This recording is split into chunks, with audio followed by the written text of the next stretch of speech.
Every morning I get up around 8:30 or so, make breakfast for the family, make their lunch and dinner. I clean around the house, help with the laundry, just been working and trying to find other jobs because, I'm not really strong, and so there's not much I can do.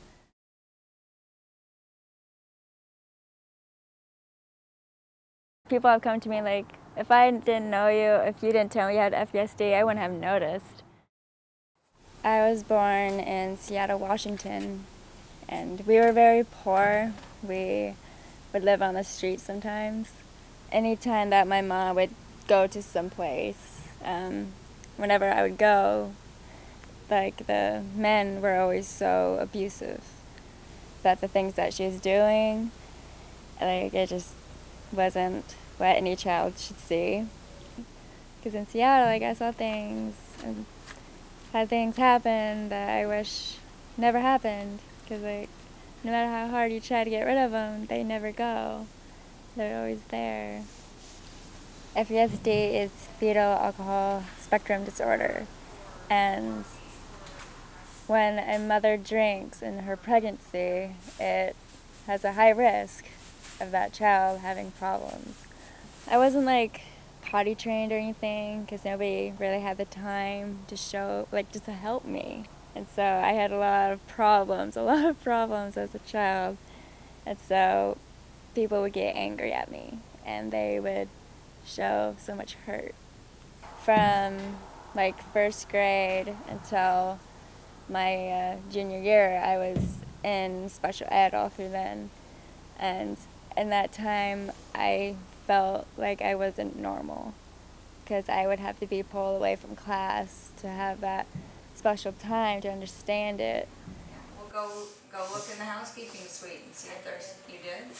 Well, then run upstairs and get the one. They gave me to Laurel, that's my mom, and so I felt safe for the first time in her home.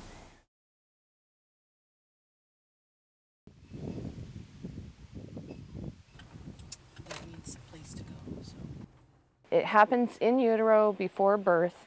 If an infant's mother is drinking, that permanent brain damage can occur.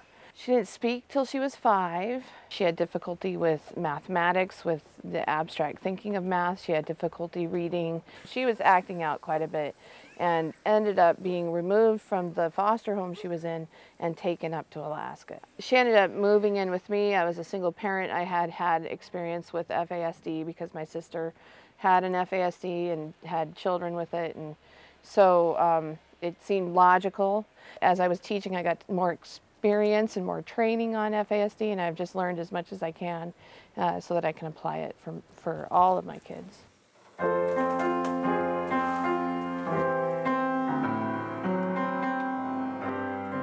I definitely have had to rely on family and friends to get us through some of the hard times, professional supports of counselors and therapists and doctors. And that's the huge thing is giving them that sense of long-term love, that you don't give up on people despite the hardships. But the hardships have been pretty tough, and we've walked through some really terrible times. And we've walked through it, and I think right now our heads can be held higher because we've survived it. But when you're a child who the state or tribes or other agencies have been making all those decisions about who you live with, where you live, and you're going like every 15 months to a new home or what have you, just imagine what it's like when you're becoming an adult and you get to decide for yourself. That's huge. You get to pick. And for Devon, she really gets it. She really gets it. Like looking back, I feel blessed and very thankful that I'm here. I'm healthy. I'm gonna go to college because I'm the first one in my family to graduate from high school and go to college. And so that is like quite an accomplishment for me. So nervous. It'll terrify me at first. I'm completely terrified. kids who go through multiple traumas in their lives, and obviously the first trauma being impacted by alcohol in utero, the manifestations of that are going to be huge in their life, whether it's getting into trouble with the law, medical problems ranging from heart disease to cancer, mental health issues. But there's nobody who can't be successful, and she wants that message to be shared. We just need a little bit of help. We just need a little push, and we're all right. For people who do have FESD, don't be afraid to ask for help, because you'll need it a lot.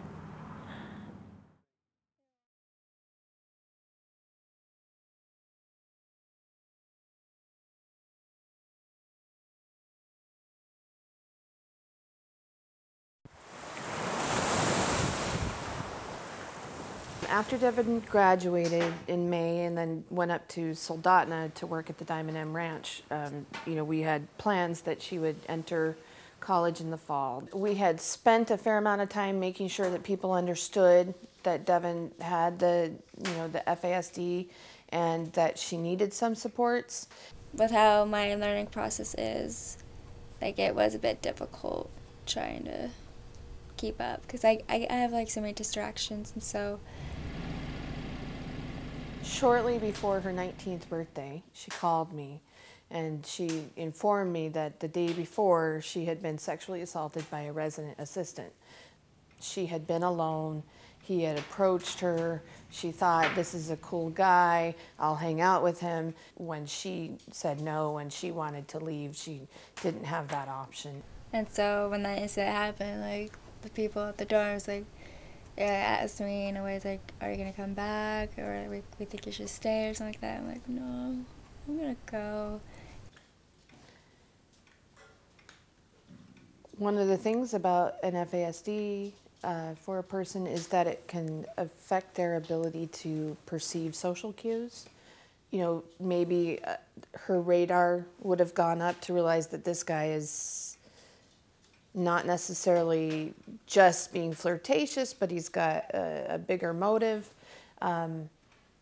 Also, there's a naivete and maybe a desire to please.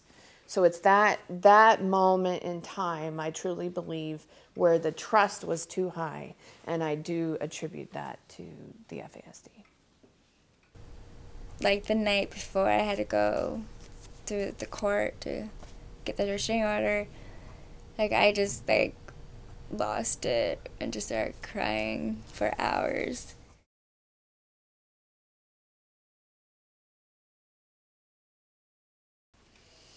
Devon was exposed to sexual abuse from a very early age and was sexually assaulted in foster care and had attempts at sexual assault in high school, even in my home, and then this sexual assault in Soldotna. And she said to me, why does this happen to me, and why does it keep happening to me? And even FASD in general, you can stop and you can become very hopeless. You can look and say, well, all of these things have happened to this child, and what hope is there for them? But without having come into my home, where the potential for trauma greater? Even before the incident, I was starting to question being there. None of it was what we had planned on or what she had hoped for, and it's caused her to be very uncertain as to whether or not college is the best thing for her. For me, now I'm just taking a break from college, not really planning on going back, but with everything I've gone through in my life, I've, in a way, I kind of know how to get better, but I think I'm doing fine in a way.